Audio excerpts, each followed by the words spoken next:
So, but we back here with another Rokktalk episode. Another Rokktalk Another episode. one, man. Man, so it's good because last week people were real hyped because we added the video and everything else. We put some stuff up on Instagram. Some stuff went up on TikTok as well. So people are liking it. We're improving as we go. Like this text for Rokktalk Podcast, that's new. It's nice. That's what's up, man. Trying to upgrade my life, one thing at a time, because COVID. Hell yeah, man. I was just working on some stuff today too, man. We got to keep figuring out ways to make sure we working on our craft, working on getting better. Gotta keep progressing. Yeah, that's the motto, that's the goal, the mantra. I can do better. Yeah, that on the bracelet. I can do better, man. I can do better. That's funny, the thing. man. That's the thing. But man, so much has been going on even the past week. More things have been coming out about everything we've been doing with the pandemic and so on and so forth. So at this time, I kind of want to pay tribute and give honor to one specific person. He was a coach at Chandler High School for a long time. He was a swim coach. Kerry Crosswhite, he actually lost his battle against COVID on Tuesday evening. So he's been fighting it since the beginning of July. His wife's been keeping a journal, and he's been a swim coach there since before I went to Chandler High School in 2006. But he's definitely been an impact on a lot of people's lives that went into different aspects of even sports medicine, and everything else. So just want to rest in peace, Kerry Crosswhite, man. He was a good man. Yeah, definitely. We want our hearts and prayers go out to the families, who've been touched by COVID. Yeah, he almost scared me to death my first day in high school. You had an experience with him? I had experience. So he was my social studies teacher. You go in high school, I was a boundary exception, so I didn't really know many people. I go in first class of high school. Mm-hmm. He looks me up and down. I was walking in high school 5'11". Wow. So I was like, yeah, just coming in, not bothering nobody. He's like, you signed up for football? I was like, no, I didn't sign up, and I missed the camp because I'm a boundary exception, so I didn't get any information. Go to the principal's office. Oh, so he was the one that told you to go to the principal. I was. That's funny I as hell. was in bricks. Why? Because I thought I was in trouble. I'd never gotten called to the principal's office or in trouble because I don't want that ass whooping from parents. But I got sent there and I was freaking out. Imagine 14-year-old just, oh man, this is the day. Nope, went to sign me up for football. Met the coaches and everything, and yeah, that was the thing. But he was always a cool teacher. He's super funny. It was a great teacher to have your first class of the day because his energy was always up there. Absolutely. Why are all social studies teachers the student coach athletes? I don't know. Either social studies or the PE teachers usually teach a sport or two as well, or sometimes a security guard. That happens sometimes too. But I don't know why. My social studies teacher was my running backs coach. Dang. I guess the passion for history and the passion for teaching people on probably the passion to teach people carried over into sports that he did when they were younger and competing. So that makes sense to me. And you spending a lot of time with the kids as well. You're getting a different type of relationship than your average teacher. Completely different. Because the more hours you get to know them a little bit more instead of just 45 minutes a day. You're with them when they're hating life, when they're going through some things. So you kind of take on for some kids you take on a parental figure in their life, being their coach or even a tutor or something. It's just how you connect to people. Yeah. That's the thing, man. That's the thing. High school. Yeah. Man, speaking of this COVID, what's some of this new technology that I've been hearing about? You trying to tell me a little bit about it? This COVID bullshit. Because we got to make sure the kids is good to go back to school, they say, because we want to make sure families is good. Because it's been a lot, and a lot of people are scared to reopen businesses and get moving again. So there's actually been one company that actually found out about the other day. So a few weeks ago in Tempe, there's this bar that opened recently called the Porsche. They have a location in Arcadia and Phoenix. They opened and then they're kind of like slowing down, but they took the step and got involved with this company called Purification UV Sterilization. The LLC founded right here in Arizona. The guy that founded it, he used to be in hospitality and everything. He is engineering major, and he looked and studied some things. Like they've been using UV lighting to disinfect hospitals for a while, and using it. Dentists have been using a lot to help sterilize teeth and everything. So he thought of the idea of taking that technology, putting it into your HVAC and everything else to disinfect and destroy pathogens in the air and on surfaces. So you basically eliminate mold, eliminate E. coli is able to be eliminated through this, and COVID-19 as well, because it kills bacteria, viruses, everything, pathogens, everything like that. So he's kind of spearheading this thing here in Arizona, and he's kind of the first person to like make a company out of doing this for businesses, because and like airlines are trying to get on this as well, because UV it's an easy way to just sterilize, sanitize everything without using a bunch of chemicals. So he's trying to like kind of spearhead this thing, and he's at the point now where he's getting in contact with people in Chicago that own a bunch of venues that are trying to get this done, because everybody wants to be safe at this point. I don't think anybody wants to be the spot that it's like, 500 people got COVID or antibodies or whatever by being in that establishment, because that would be the end of your business. So I think the biggest thing is his health and safety, and I guess he's the first person to think of this technology and putting it into businesses and local like areas, and like this should be a thing. This should be available to everybody. So he's pushing that forward. So that's the latest Purification UV Sterilization, Purification LLC. We'll put the info up on our Instagram. But yeah, so they're definitely trying to help people and businesses get reopened, because they went through the CDC and got everything approved for it to be available to do for commercial and even some residential places. But the only thing is, when you gotta be careful with the bulbs, because they're so bright, they could blind you, because it's like it's the UV, basically UVC specifically. So it can, and you can't like be in a room when it's doing it, like, because it can like burn off, like it could burn some skin cells. So you do ones like empty. So like imagine like a hotel or like a mall, like overnight they run it and it's sterilized, open the next day, good to go.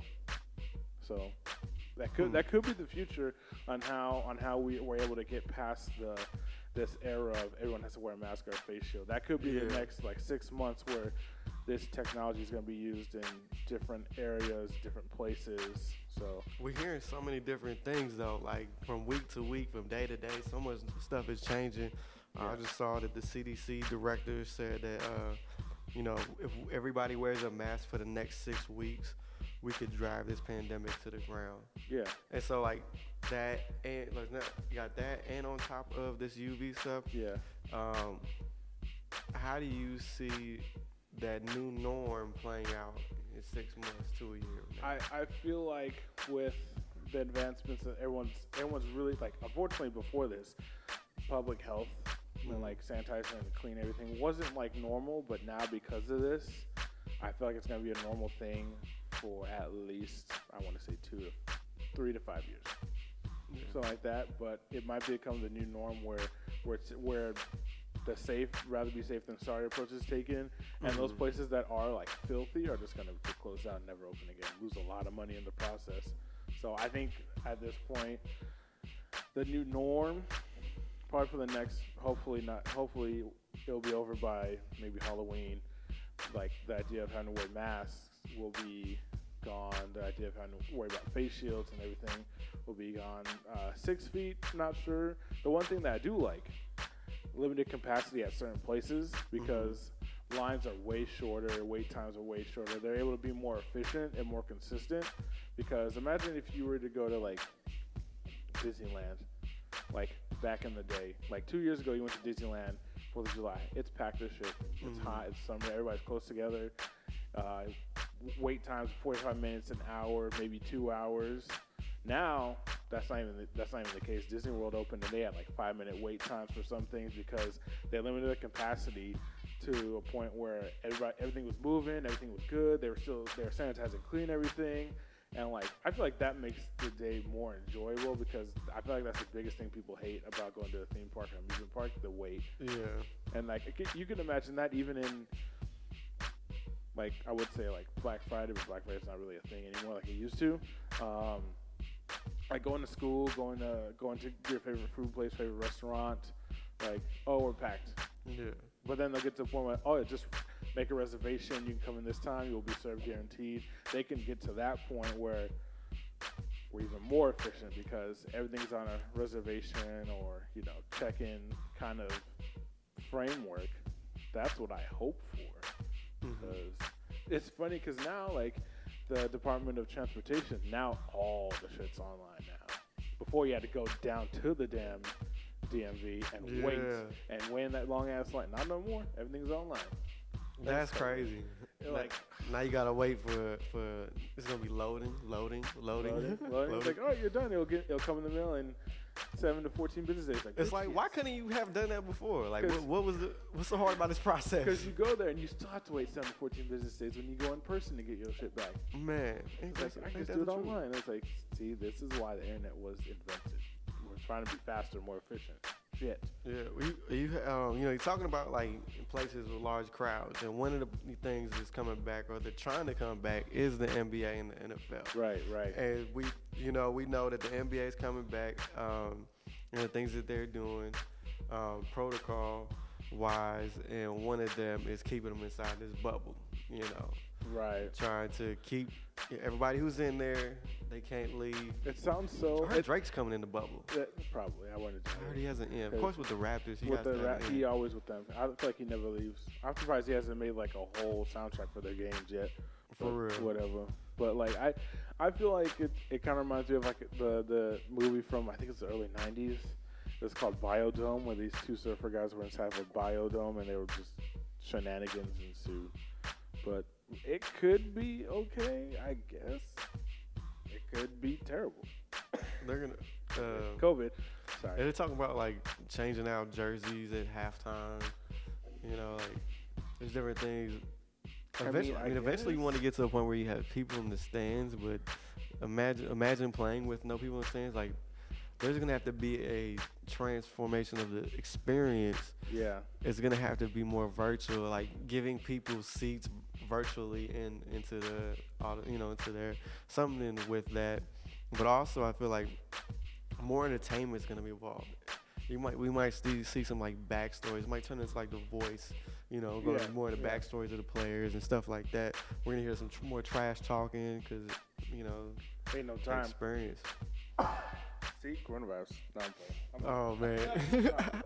Because like I think right now with how everything's moving, it's probably gonna feel like there's gonna be a lot more.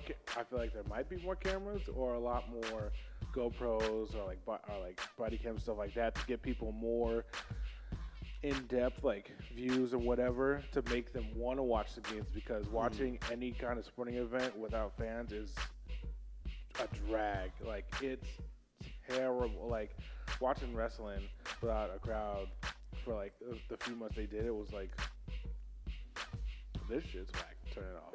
It like the atmosphere's gone. Everything they kind of figured that out now. They have like people from their other brands and stuff being in the crowd, but until we get a full arena and whatnot, like imagine even last year. So the NBA Finals. Imagine the NBA Finals with no fans. Especially last year. That would have been weird as hell. It wouldn't have felt, the vibe and everything would have just been off. I mean, part of the finals is the experience.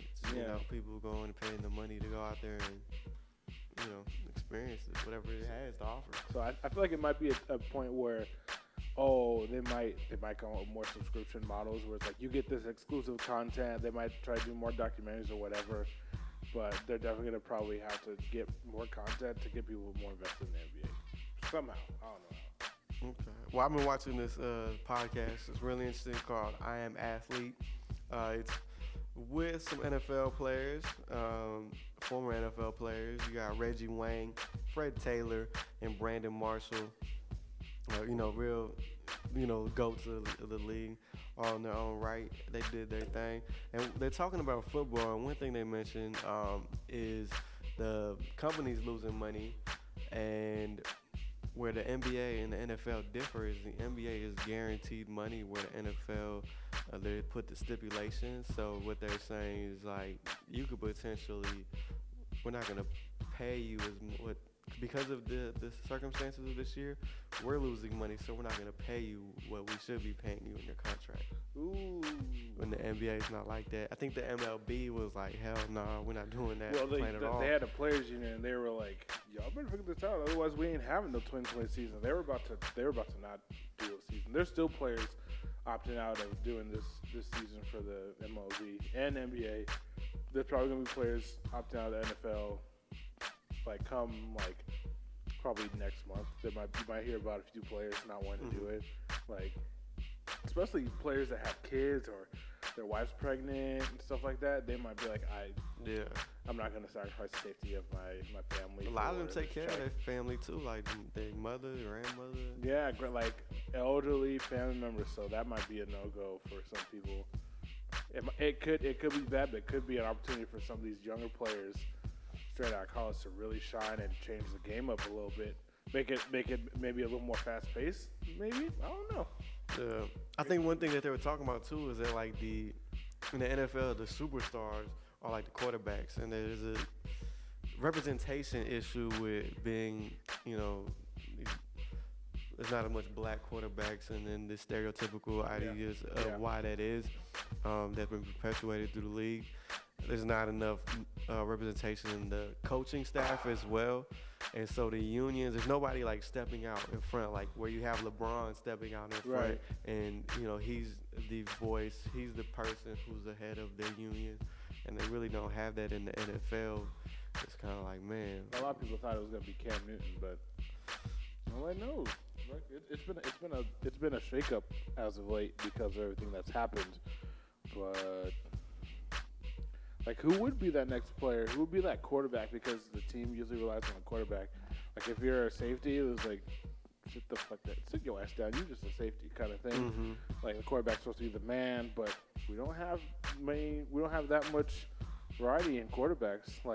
The Cowboys have a Irish quarterback, and then Cam Newton. I'm pretty sure that's it. Yeah. With the Aaron Rodgers and the Peyton Mannings, they already got their contracts. They got their money, they got their legacy, they got their brand, and they don't need to play to get paid. They can retire and be good to go. It'll be real interesting. Which is interesting too, because Patrick Mahomes just signed the biggest deal. Biggest deal. And he was part of that video that went viral for the Black Lives Matter. Yeah. And so I don't know if they'll take him seriously because he's young, whatever. But if it's him and a few Patrick Mahomes, imagine Patrick Mahomes and Cam Newton and even going outside of quarterback, Larry Fitzgerald, Cam Jordan on the Saints, a whole bunch of just real serious, been in the game for a while, take a stand and they start a union. That can be big press, especially this year. If they don't do it this year, I don't think it'll ever be done. So it could definitely change how things are handled, in the courtroom, in the boardroom, stuff like that. Because realistically, all of the owners of these teams are older white men. Mm-hmm. It's good for y'all, but it's there's no variety. I think that's why people were interested to see about the deal that Jay-Z was trying to do and figure stuff out with the NFL. I haven't heard anything new from that, but if he became an owner of a team, that would probably change a lot. Yeah, I've heard something about his ownership too with was it Brooklyn? The Brooklyn Nets, yep. Yeah. Mm-hmm. Yeah. How that's he has a 14th of a ownership. It's not. Yeah, now it's the 14th. He had more before, but it's less now. The Barclays Center, he pretty much That's his thing, and that venue, the Barclays Center, has taken more popularity, more steam, more dollars away from like Madison Square Garden because it's the Barclays Center. It's newer, it's bigger, it's got all this. It's in Brooklyn. They're like revitalizing that part of New York, and then the Madison Square Garden just like it's Madison Square Garden, legendary, but the Barclays Center is probably cheaper and it's newer. So it could be very interesting. Hopefully, if Jay-Z was to buy an NFL team, I don't know what NFL team he would buy. Right. Hopefully not the New York Giants because I don't see them do it. He might, but I don't know. You never know. He might stick to New York team. Like that's definitely his MO. He knows the Knicks. His home. No, I don't know about the Knicks. Stephen A. Smith might cuss. Stephen A. Smith might cuss on ESPN with the Knicks because a lot of people are mad about the Knicks, but maybe. Like I feel like it'd be the Knicks, or for NFL it'd be the Giants. Definitely not the Jets. Definitely not the Jets. I like what I'm seeing with the NBA right now. They're doing their practice. The NFL starts up. I think they started at the end of this month. They just said like a week ago, like, hey, we're gonna start up. Boom, it came out of nowhere. But the NBA, what they're doing right now, all the players, every interview, they're like, yo, we're not stopping until justice for Breonna Taylor. Breonna Taylor, we need to get justice. It's a good day to arrest those cops who killed Breonna Taylor. Yep. It's not stopping, and people are definitely not laying up on that because this ain't no joke. These no-knock warrants, these ain't cool. And they got an opportunity right now. They put whatever they want on the back of their jersey, which is kind of odd. It's never been done before. But I think the only thing I've seen that was like the XFL. Like the first time around, the guy had "He Hate Me" on like the back of his jersey. That was cool. There was a whole bunch of different nicknames, but if they are gonna you're probably gonna see a lot of different names. You'll probably see a George Floyd. You might see Breonna Taylor. You might see a lot of different Tamir Rice, Eric Garner. You might see a lot of names, and that's gonna be like, why do they have that name? It's like, this is our peaceful protest as well. Until Black Lives Matter to everybody, and it's not seen as it's whatever. And there's a whole other thing when we get to our Black Lives Matter section that, like, the history of the police, we're going to get into. Some people might not know this and they might be upset about it, but we're going to get to that. Speaking of shooting your shot, what's going on with Tory Lanez, man? Megan Thee Stallion's DJ is probably going to jump Tory Lanez when he sees her. He's going to put the hands on him. Because apparently, like, Megan Thee Stallion was trying to leave, and he's going to push that hairline back. He going to push it all the way back to he going to have what George Jefferson do. Man. Oh, man. But I guess. Man, I heard he's short as hell. He's like 5'3". Yeah, he's not tall. He's probably trying to hold that big old gun in his pocket, put it, and bang, it went off. Probably. He shot her in the foot, though. They say that, like, look back in the video, she shot in the foot, and I guess she was trying to leave, and Tory Lanez, like, accidentally or on purpose, whatever. Bro, that's what it sounds like, the biggest mistake. He fumbling with his big gun in the car or something, and ends up shooting her. Probably drunk. They just left Kylie Jenner's party. Yep. Man. You know she was cussing too. She was cussing. Hey, make a real one though for holding it down. She not. We haven't heard a whole lot come out of this story because Meg Thee Stallion holding it down. Yeah. So it could be all right, hopefully, but Tory Lanez, you better watch out. Her DJ gonna jump your ass or something. I'll pay for you. I don't know what to do for you. I don't know what to do for you. Sorry. Shit. Don't shoot no damn gun. Don't have no damn gun on you. I don't know what to tell you. Just don't drink and hold a gun. How about that?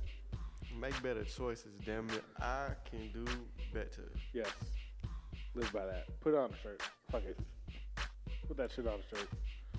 Man. All right, man. So, what else we got, man? Look. A judge denies an early release for a 15-year-old black girl detained for not doing online homework. Bullshit. Her next court date is in September. Bullshit. Man, 93,000 people already signed on the Change.org petition to stop the school-to-prison pipeline. So I guess this girl and her mom got into it, and the mom kind of seeking help probably. There's so many other things that probably could have been better. This bitch in jail though. Yeah. Like so, what the? Why? to Why put her in not the system. Like, this is what was talked about for defunding the police, when it's like, okay, the police were probably not needed. What she needs was a counselor, somebody to talk to, Yes. somebody to work out these issues. Yes. Maybe it's a single mother, busy, you know what I'm saying? So It's very possible, and you know, in the environment, like, there's been ads on TV, like Trump's been targeting Biden. He's like, he wants to defund the police. He wants lawlessness. He don't want there to be any police. And I was like, that's not what defund the police is about. It's about restructuring the budget, not to take it away, to restructure it and use it to, you know, delegate it to different things, like a 24/7 mental health like task force to help people in situations, because the police aren't trained to deal with that regularly, but they do, because everybody calls the police first.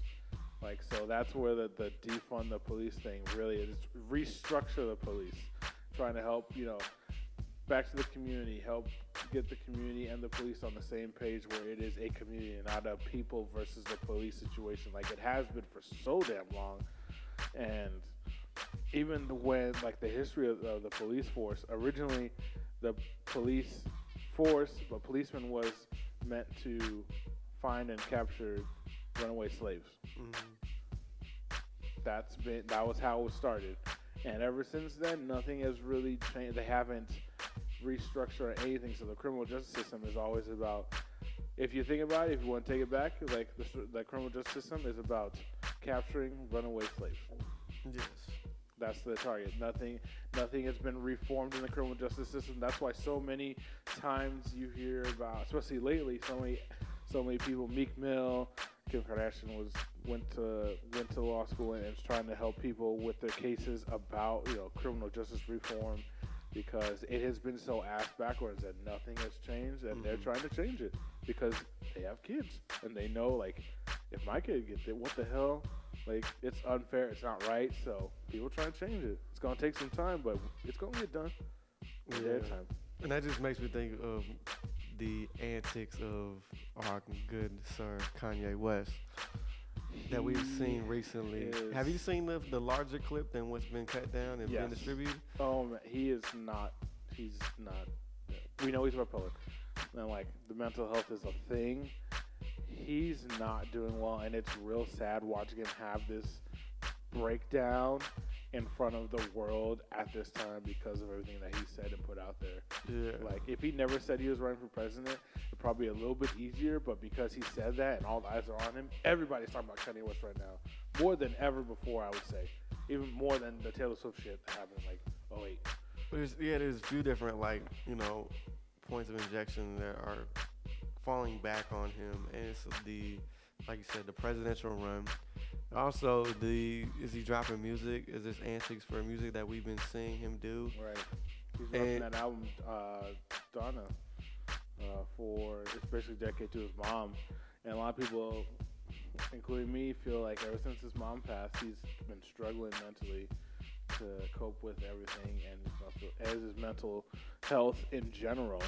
It's obviously he doesn't have a support system. I mean, if you're saying these things, you know, it's about not your nearly wife, as big as they used to be. I can guarantee that. Like, he got too. Even Charlamagne the guy in his book was talking about how he had too many yes men around him. Yeah. And so there's those things too, and it's like, even though from a perspective we could say, yeah, Kanye is telling some sort of truth, yeah, and you hearing him in his sincerity, I mean, like, your heart goes out to him because you are seeing him kind of be taken advantage of, and also put into a position where he's having to speak on so many things, and he's using it as like a blanket because he's running for president. It's like, man, this would be easier and more digestible for people if he was drawing it back and, you know, didn't put himself in these positions. But I mean, I do hear him out. Like the part where he was talking about Harriet Tubman. Like, but in a sense though, he is kind of right, and he did it kind of explain it like, okay, this is about the corporations becoming the new slavery system, right, that is put in place, And it's what we are still dealing with today. If we are still saying that yes, there is a problem from the civil rights movement to now this new modern civil rights movement, we could say that, but it's the sound bites aren't the message isn't coming clear enough. The sound bites are terrible, man. Oh my God! Like Harriet Tubman didn't free slaves. He took slaves, had them work for other white people. People like, yo, we're leaving. It's like that was what he said, but I don't think that's what he meant when he said it. I'm sure he has these black conservatives in his ear too, saying stuff, because like that's a Candace Owens line, That's some that's some Candace Owens shit. And even though she's like, you're right, you're kind of right, but it's just how you present it. If it's a terrible, ugly looking president, right? You're gonna be more, like I don't know if I'm gonna open this thing. What's gonna pop out of this? Oh yeah, exactly. Agent Orange. Yeah, I know. Yeah. But it's like right now. I'm like surprised with kudos to Kim Kardashian because she's been sticking with him for the longest. They have children together. He's a father. Like she's a mother of his children, and she's sticking. If for whatever reason, for good or bad, she is standing by him, trying to help him. She's not really saying much in media, not commenting all that much. But I'm hearing she's really hurt from this. Like she's, this is kind of. I could only imagine piling up for her. It's been a lot. This ain't the first time. But I think you have to be careful with dealing with Kanye now. Like the people around him have to be careful, because if with the experience that he had before because of his mental issues, it wasn't a good experience. Not like at all.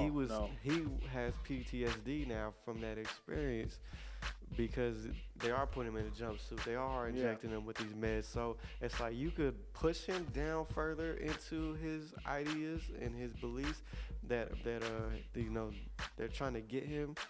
The elites are targeting him. Right. And if they do, and if he does go down that route, two things are gonna happen. We're either gonna chop it up as Kanye is officially crazy and off his rails, and he's never coming back. He's now what Britney Spears is, where she has her dad and her manager signed to where they make all her decisions for her. She can't even make any money decisions. But she grown. No, but when she had that mental breakdown, she shaved her head. They had a law thing. I forget what it's called. That's why it's they put it to on take her. A break every now and then. If you go on forever, like in the late 90s, early 2000s, and you don't go on a vacation, you are gonna break down. That's why and realistically, it's better for everyone, even the fans. That's why when Kendrick Lamar puts something out, it's like Kendrick Lamar puts something out. But when it's like Drake put out new music, it's like Drake always put out new music every 12 weeks. There's something new from Drake, and it's not that big of an event. It doesn't feel that special because we get spoiled because there's so much music that's coming out. Mm-hmm. People say the same thing about like Prince versus Michael Jackson. Prince had so much music coming out, and like the record label was like, you can't put music out every year. You gotta wait. You're gonna oversaturate the market, and then you're gonna lose your uniqueness. Prince is a different kind of artist because he's like, all right, I'm the artist formerly known as Prince. I'm putting shit out whenever I want to, and still have classics. But I understand that concept, but what Prince did too with that Batman album and doing the soundtrack, Lord, now you're putting your content in different platforms. Yeah, so exactly. You're diversifying. Digestible. Yeah, for sure. Oh man, and it just without all the craziness and misrepresentation of what Kanye is really trying to say, the communication. Yeah. And I think Nick Cannon is doing a better job at it. We just seen the backlash. Everybody and their mom want to cancel him. Everybody had an opinion about it, what he said and how he handled it immediately after. And Viacom gave him the axe, but Fox was like, they talked to him. The people from Fox talked to him. They talked to that. They're like, they're being more supportive. So if it's the case where Nick Cannon's done with Viacom and he goes under everything on Fox is gonna get a big jump from the ethnic community because Nick Cannon, and he owns Wild 'N Out if they give it to him. But I don't know. Today he sat down with Rabbi Abraham Cooper. Okay. Which is essentially he's well known for fighting anti-Semitism. One of his fellow Jews were important in the infrastructure after World War II, in finding the Nazis and setting, I guess, taking them to court and going through all that process. Okay, got it. Yeah. He's also happens to be the guy who wrote about Public Enemy and got them broken up, and he's probably the reason why Professor Griff feels like he's been blackballed in the entertainment industry for like 30 years. So he brought him that's the context of the conversation. He brought him in because one of the first things he told him was like, yeah, when I was talking to Professor Griff, the first question is why? Why do you feel like you got blackballed? Right. And then you got the discussion that came out of it. It was a very interesting conversation they had. I think one thing they talked about was he kept bringing up the Minister Farrakhan's hateful rhetoric. Kept talking about that and how it's passed down through generations. So like you got Farrakhan and then Public Enemy and Professor Griff is like the next generation after Farrakhan, and then now Nick Cannon is the next generation, and how it's being passed through. And so they quote a book, How to Fight Anti-Semitism, and one thing that Nick Cannon said is anti-Semitism is fueled by the misintentions of good. And so just kind of listening to it, I recommend people go and check that interview out because it is very good. That's on Cannon's class, right? That's on YouTube still? Yep. Okay. As long as YouTube didn't take him off, then we good. All right, cool. And they, and it's weird. They were talking and then they broke it down like some weird happened, like it's emergency, so they had to like cut and then go to part 2, and then they did a few hours later. So I'm like, man, this is kind of weird. But conspiracy. They did bring up a doctrine that was started actually in America that Hitler adopted, and that China is now using. I forget what the doctrine's name, but you can Google it. It's part of the hatred that they were able to use the doctrine for the Jews, who were like the elites and stuff like that. And so I guess that's what China is using today against Muslim people to justify. So yeah, you can go check that out. Yeah, it was a good interview. I want to see more interviews like this.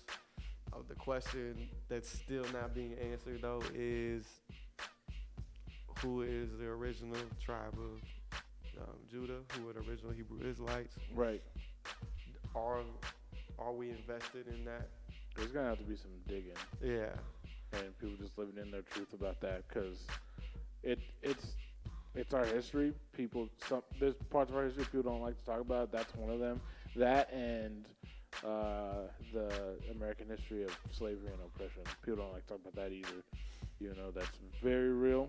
Even before Roots, it was a real thing. People just didn't read and realize it. Mm-hmm. Like what the shit, man? Yeah. Gotta have these conversations, especially now. Because it's like every time somebody runs for a political office, all your dirt gets brought up. Well, it's 2020 in America. All the shit and all the dirt is getting dug up, and we just have to deal with it and talk about it. You can't just ignore this shit. We can't run from the Epstein case that's being going on. That's a whole dumpster fire of some shit, man. I can't even. But it's heating up, bro. Federal judge's son was shot and killed at a family home, and a man dressed up as a FedEx driver. Yeah, he's making it hot out here for me, bro. That's a delivery man. Can you imagine now? People. It's already hard enough being delivery man. People putting stickers on their wall don't carry cash. All the conspiracy theorists who ain't got no stake in the game, nothing gonna be like, who are you? Their little guns come popping out. It's like, I'm gonna leave this here. Bye. Like, yeah, he was dressed as a FedEx driver, killed the son, and shot and kind of fucked up, injured the husband, but she wasn't home. But it was like. And she was assigned to a case linked to Jeffrey Epstein. Yeah, so she was a New York City judge, right? Yeah. It's and then something else happened in New York City where another, an attorney was targeted, and it's like, what is happening?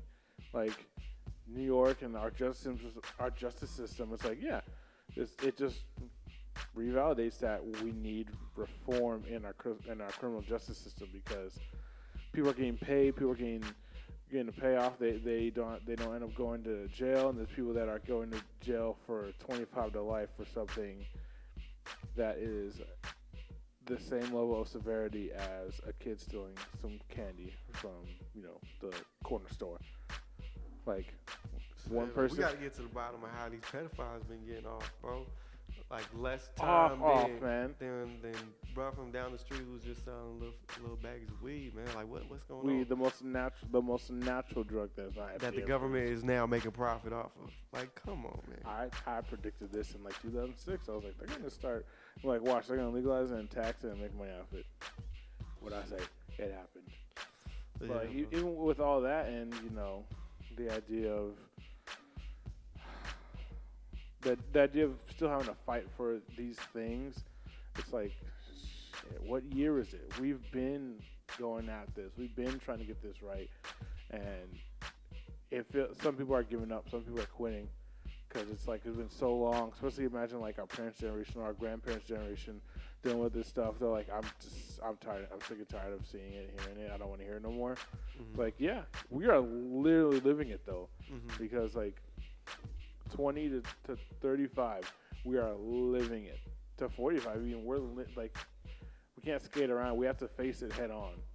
And being kids of baby boomers, like, we were taught to deal with it head on. So if you don't want us to deal with it, sorry, you raised us to be this way.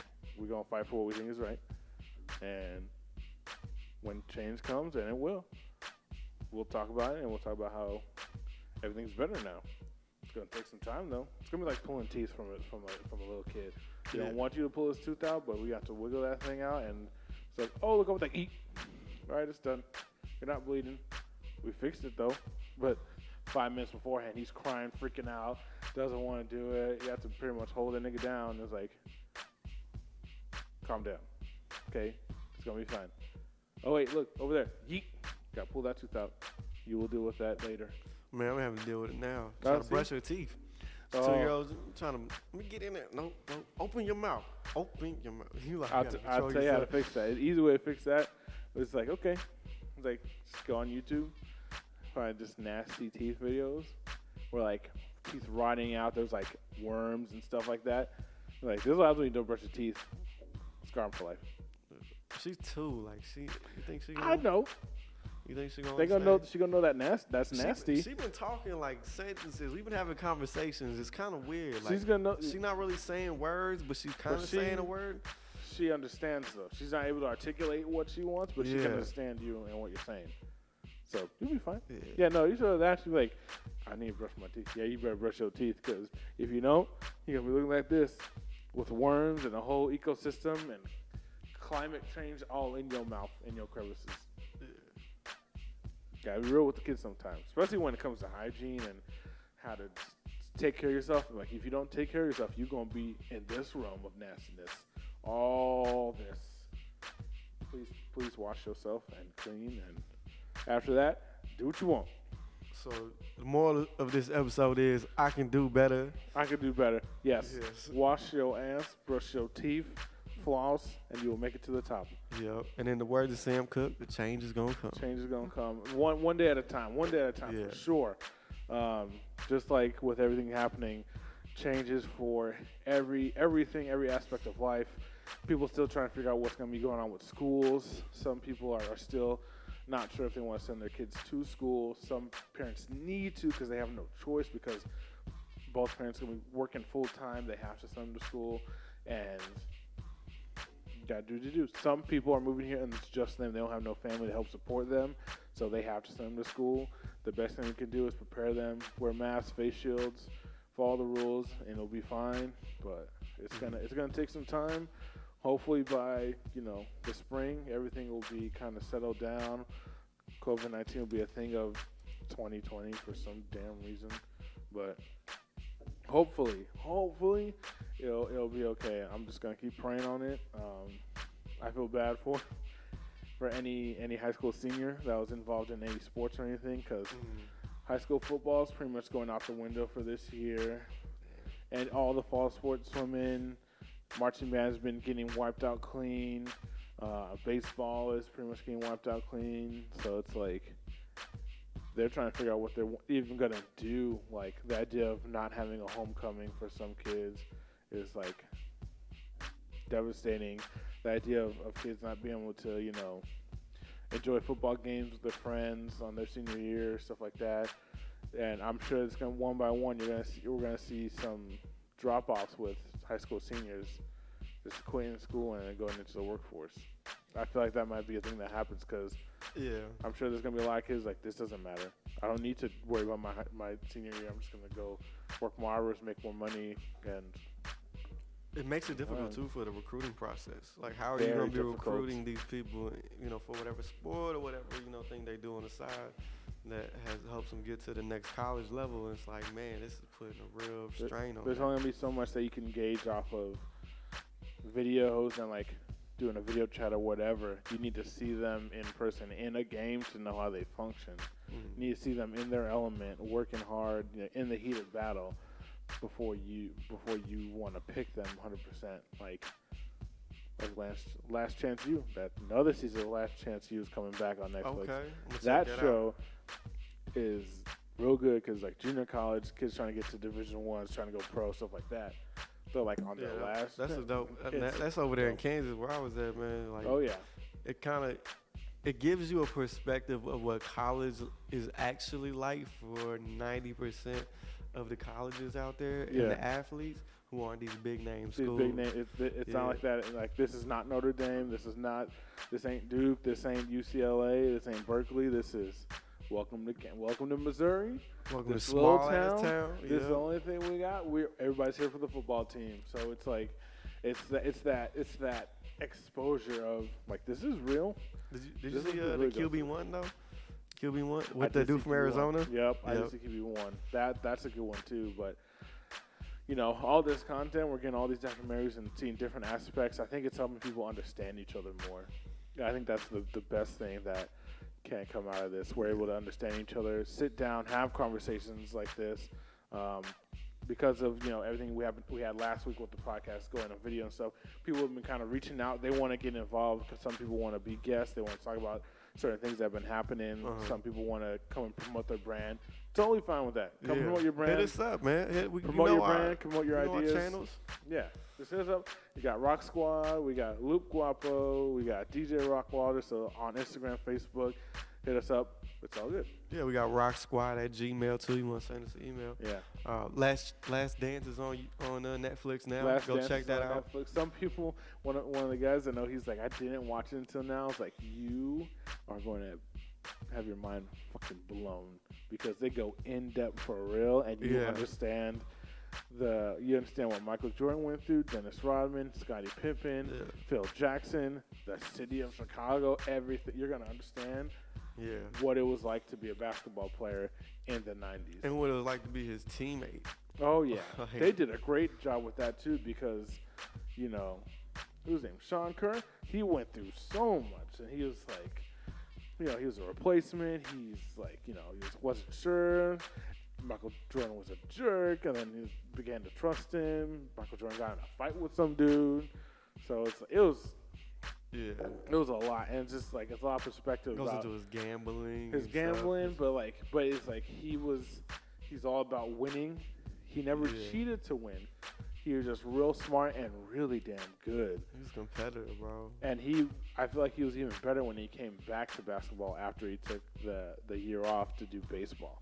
Yeah, chip on his shoulder. Well, because he left basketball because his father passed and everything. You're gonna get way more in depth when we've watched The Last Dance. And he did baseball because he did, you know, back in the day in high school and when he was a kid. And him and his dad always wanted to see him play baseball professionally. So he did that, did huge numbers for that team, and like people were selling out better, that bitch. like every game he kept getting better. He was getting better. I think he would have even probably still been in baseball if they didn't go into the lockout, right? They went to the negotiation lockout. There was a lockout, and then during that he did, you know, they did Space Jam, and then when he was doing Space Jam, he'd invite all the players and like a bunch of people to to Warner Brothers, and they would just play and pick up games, and he got back in the rhythm, and then they built a court for him on the set. Yeah, they built a whole court and training facility for him on the set because he had to go from having his baseball body back to his basketball. And, like, the team aspect was bigger in baseball because he was a rookie. He wasn't Michael Jordan, the greatest player. He was the rookie. Like, he was working hours on his batting and everything else. He got better through the season. And then they had that strike and everything. And Space Jam, huge, Looney Tunes, everything. All these players were coming in. They were playing with Michael Jordan. He was, like, getting sharp again. And then he just was like, hey, can I come to a Bulls practice? He showed up to the Chicago Bulls practice less than a week later. It's like Michael Jordan's back with the Chicago Bulls, and like the whole league's like, fuck. You had that 1 year where there was no Michael Jordan, and everybody was racing to try to get that trophy, and then he come back the next year and was like, shit, our plans. Well, we tried. Yeah, they tried. It was probably one of the best eras of basketball we've probably ever seen because of how high Michael Jordan was on the totem pole and how everybody wanted to beat him. Mm-hmm. I think we're getting close to having another era like that with LeBron James, but it's still a little divided where it's like it's teams like East versus West still. But like for a while it was Steph Curry. Everybody wanted to beat Steph Curry. Then it was Steph Curry versus LeBron James. And now with how free agents and 1 year deals and everything works, hopefully it'll change a little bit after this COVID season happens. Like you see players go, they're here for a year, they leave. They're here for a year, they leave. So there's no like, they're not able to build up that chemistry and the camaraderie. But hopefully, the Lakers are trying to build back up, and it looks like LeBron's gonna be staying there till he retires. Yeah, LeBron needs this season to start so he can work on his legacy. Yeah. I mean, because he's only getting older. You know. Yeah, he's only getting older. I feel like he's probably picking his successor, and whoever his successor is going to be a fast. It's probably going to remind us of LeBron when he came to the NBA. It's probably going to be just like fast, ready to go, but probably with more of the team aspect, being like a team player. But we'll see. That's gonna be an interesting future for sure. Yeah, it's gonna be some young kid from some small town, like up north or something, and he's gonna just blow up. Yeah, I can see that happening. Small town fire. I can see that being the thing. Hell yeah! Speaking of catching fire, bro, we about to catch fire with this podcast, man. I love enjoying talking to you. You know, we get the week, bro. Because like being at home and COVID and everything else, like we're in the hustle mode where work. Yeah. Let's get these bills paid. Let's save up. Let's do this adult shit. Pay bills. Save it for a house. Take care of the family. And it's like here we just talk about everything happening and Yeah, we get to take a break and just kind of talk about some stuff. Talk about some little bullshit a little bit. Every now and then, Patrick comes over. He gets a haircut. It's fine. Yeah. Cool. Hit me up, Pat. What's up, dog? He'll probably be here soon. He's looking a little raggedy. He'll need a haircut. Oh, shit. He don't need it. I'm just saying. He's my friend. You need a haircut, sir. But he'll be back around. But so what you got going on this week, bro? Let's break them down. This week, hopefully, moving forward with keep doing the mixes. So this Friday, I'm doing a '90s night for the Friday night function. Okay. So that's gonna be interesting. Back to that. It's gonna be good. I got some different stuff lined up for that. That's gonna be on Twitch and Mixcloud Live. So twitch.tv/DJ Rokkwilder 16. And then Mixcloud Live. The link will be in the bio and all over social media, especially on Friday. It's going to be posted, sent out, blasted. But yeah, Friday Night Function's definitely been a project. Worked on revamping the look and everything. Trying to get some more production value in it. Trying to get more interactive with people. A lot of people just listen, and that's cool. But if you want to talk some shit with me on the stream. Like, it's Friday. It's cool. Clubs and bars, a lot of them are still closed here in Arizona and in California and everywhere else. So let's have some fun. Hell yeah! And if you watch it right now, we just two dudes who don't know nothing, but we curious and we want to ask questions and figure out what's going on in life. Yeah. Hit us up on RokkSquad. I'm LoopGuapo. DJ Rokkwilder. This is Rokktalk, y'all. Yeah. We are sponsored this week by Your Mama's House. Yeah. Everything you need. Facts. Your mama's house. Your mama's house. Yo, like, subscribe, follow us. Appreciate y'all for watching. Peace. Peace out, y'all.